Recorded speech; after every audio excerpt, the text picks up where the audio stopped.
On October the 17th of 2013, I was given a call that social welfare was going to give us a newborn baby that had been found in a graveyard. Moses was buried right after birth. He was placed in a gunny sack and placed in a graveyard, in a shallow grave.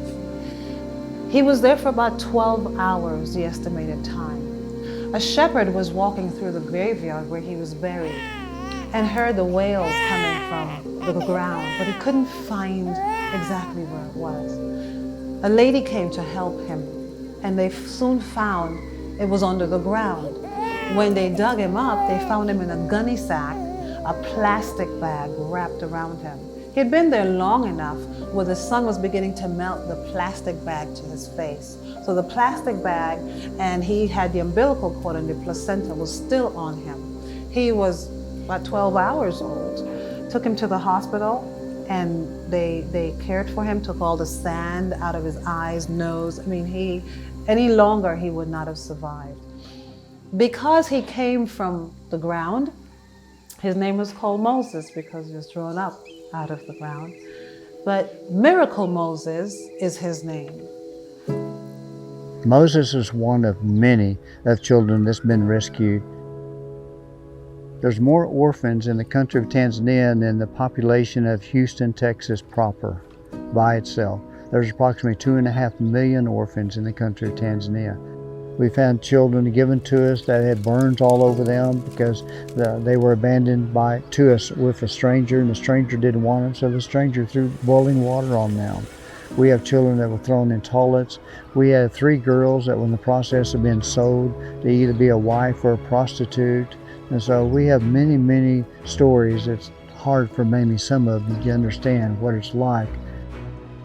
We never stop crying for these children. We never.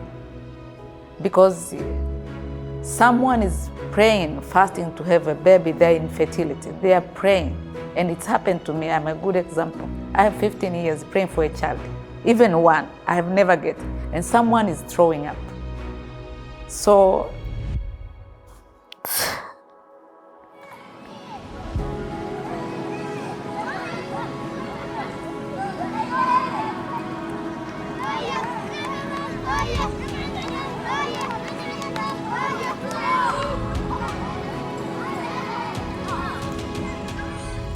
Falco's Children Village is really an orphanage for children that has been abused, abandoned, neglected. We're in this particular area because I wanted to go where the greatest need is. And we were told the greatest need was in the Karatu area because it has the highest percentage of abandoned children. And we've been designated as the #1 orphanage in the country of Tanzania. And the reason why is because we have family settings. We have 8 homes here, and we have mamas in each one of the homes to take care of the children, just like they're their own children. we need mama here because these children will know that there is a mother, make sure they are fed up, make sure they went to school, make sure they bath, they're playing, to make sure their health is doing good. We are here to try to rescue as many as God allows us to feed them, to clothe them, to educate them, to give them chance, to give them hope. If you have hope, you have enough. And we want to give them the hope of God, the hope of Christ, His love that transcends every border, every child, no matter how small, no matter how large. We bring this hope. We bring this hope, not just us, but for everybody who are crusaders with us for God's cause, like Child Impact, to bring hope to each child, to be a family of hope, Christ's hope to all these children. I'm from Kilimanjaro, and I'm a student here. I've been growing here since I was young. I love the education, the health status of the children, everything they care. They give a perfect care.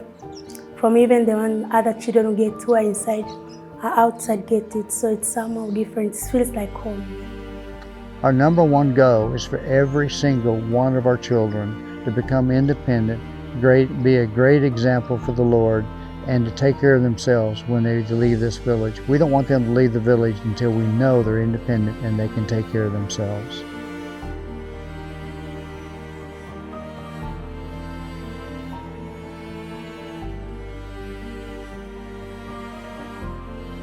If they don't receive the love from us, how can they receive Jesus' love?